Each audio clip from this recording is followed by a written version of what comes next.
Home mission TV YouTube চ্যানেলে সবাইকে স্বাগতম জানিয়ে শুরু করছি আজকের ভিডিও টিউটোরিয়াল। আমরা গত ভিডিওতে দেখিয়েছিলাম পাসপোর্ট সাইজের ছবি তৈরি করার জন্য সম্পূর্ণ স্কিল ছাড়া ফ্রিতে দেখাইছিলাম কিভাবে করতে হয়। তো আজকে দেখব সেই ছবি কিভাবে প্রিন্ট করতে পারবেন। তো প্রথমে আমরা আমাদের তৈরি করা ছবিটি এখানে ইনসার্ট করে নিচ্ছি। ছবিটি ইনসার্ট করার পর প্রথমে হচ্ছে এই ক্রপ টুলের সাহায্যে আমি কেটে নিব। তো এইখান থেকে আপনারা 40mm ইন্টু 50mm রেজলিউশন 300 এটাও দিতে পারেন, অথবা এইখানে 1:5 ইঞ্চি অথবা 1:9 ইঞ্চি আর 300 এটা দিয়েও করতে পারেন।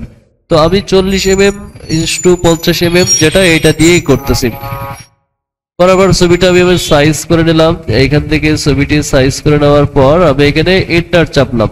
এন্টার চাপার পর এইখানে যদি আপনার উজ্জ্বলতা বাড়াতে চান তাহলে হচ্ছে আপনারা করতে পারেন কন্ট্রোল অল্ট শিফট এল, এটা প্রেস করলে দেখবেন আপনারা একটি লাইটটা বেড়ে গেছে।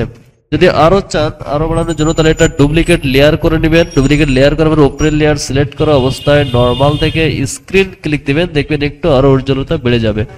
আর এইখান থেকে কন্ট্রোল ই দিলে এটা আবার এক লেয়ারে তৈরি হয়ে আসবে। তখন আবার এখন যদি আমি প্রিন্ট করতে চাই আমি হচ্ছে একটি পেজ নিব, কন্ট্রোল এন দিয়ে একটি পেজ নিলাম। এখান থেকে অবশ্যই ইন্টারন্যাশনাল পেপার সেটআপ করে A4 যে অপশনটি এইটা সিলেক্ট করে দিবেন। A4 সিলেক্ট করার পরে ওকে তে ক্লিক করবেন। ওকে তে ক্লিক করার পর আবার হচ্ছে ছবির পেজে চলে যাবেন। এখানে সিলেক্ট টুল থাকা অবস্থায় ছবিটি ড্র্যাগ করে আমি এখানে টেনে নিয়ে যাচ্ছি।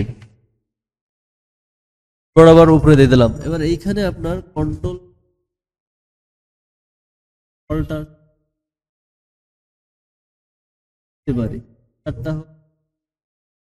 দিলাম। পাঁচটা দেওয়ার পর আমি যেটা করব সিলেক্ট করলাম। পাঁচটা সিলেক্ট করার পর এইখান থেকে যদি এই অপশনটিতে ক্লিক দেই তাহলে দেখতে পাচ্ছেন অটোমেটিক্যালি আমার সাইজ হয়ে গেছে। এবার আমি এইখান থেকে কন্ট্রোল পি দিবেন। কন্ট্রোল পি তে প্রিন্ট দিলে আপনার প্রিন্টার অপশনটি আসবে। প্রিন্টার অপশন আসার পর থেকে এখানে প্রিন্ট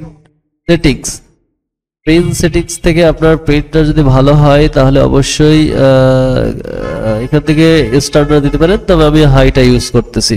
আর এখানে দেখবেন A4 আছে কিনা উপরে, হাই এবং A4 দেওয়ার পরে ওকে দিবেন। ওকে দেওয়ার পর একবারে ডিসে আসবেন। একটু ডিসে আসার পর এইখানে দেখছেন স্কেল টু ফিট বিডিয়া, এইটাই টিক চিহ্ন দিয়ে দিবেন। দেওয়ার পরে আরো একটা জিনিস খেয়াল করতে হবে, সেটা হচ্ছে উপরে একবারে আপনার উপরে প্রিন্টার থেকে প্রিন্টার সেট করে দিতে হবে। আপনি যে ব্র্যান্ডের প্রিন্টার সেট ইউজ করেন ইনস্টল করা আছে সেই নামটা এখান থেকে সিলেক্ট করে দিবেন। আমি যেহেতু ক্যানেল L130 সিরিজের ইউজ করি, এটা সিলেক্ট করলাম। দেওয়ার পর প্রিন্টটি যদি ক্লিক করি তাহলে আমার এই ছবিটি প্রিন্ট হয়ে আসবে।